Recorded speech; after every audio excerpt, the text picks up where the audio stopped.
On July 3rd, Algeria's interim president Abdelkader bin Saleh called for national dialogue without the involvement of neither the military nor the state, and the majority of Algerians perceived bin Saleh's speech as another deception. While people have been chanting on the street, Sha'ab, Jaysh, Khawa, Khawa, which means the military and the people are brothers, they also asked Gaid Saleh to step down, and they called for a civilian state and not a military one. While the army decided to stand with the people and support them on very specific claims such as their refusal of Bouteflika's bid for fifth term, it appears that they are now withdrawing their support. What will Algeria's military do next?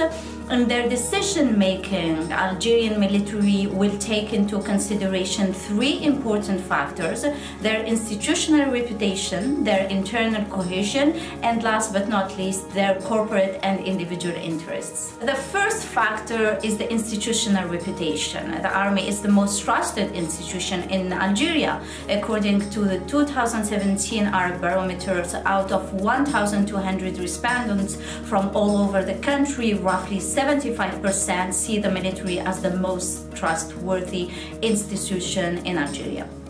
So Algerians have always been mindful of the role of the army behind the scene. Nonetheless, they have never blamed them for their problems. Instead, they blamed their politician leaders. So staying at the forefront has its cost. It means inheriting all socio-economic woes as well as the political problems of the country.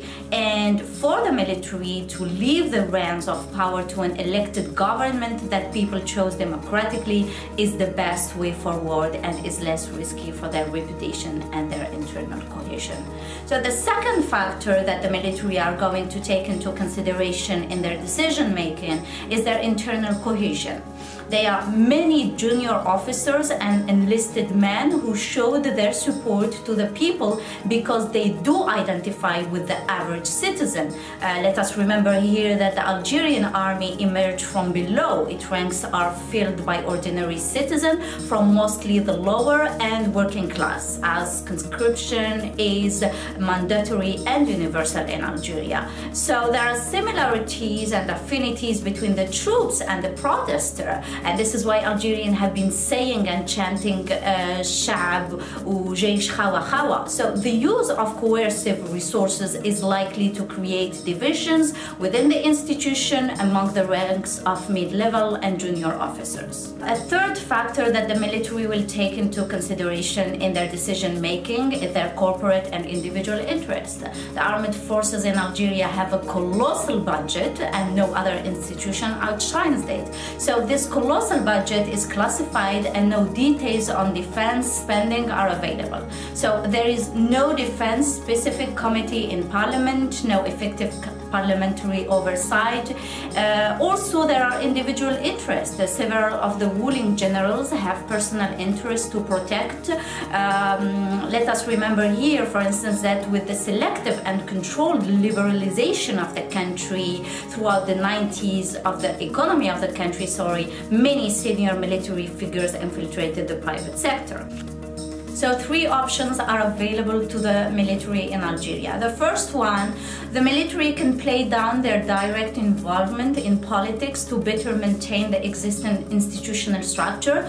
To do so, the ruling generals might give the illusion that the army is going back to its barracks, and while maintaining their power by establishing a puppet civil government with the people who share their political perspective. The second option, they can go back to their barracks but will make sure to keep an eye on the civil government that they can pressure if need be. Third, they can assert their power, refuse to go back to their barracks and use repression if their calculus leads them to the conclusion that the cost of toleration are higher than those of repression.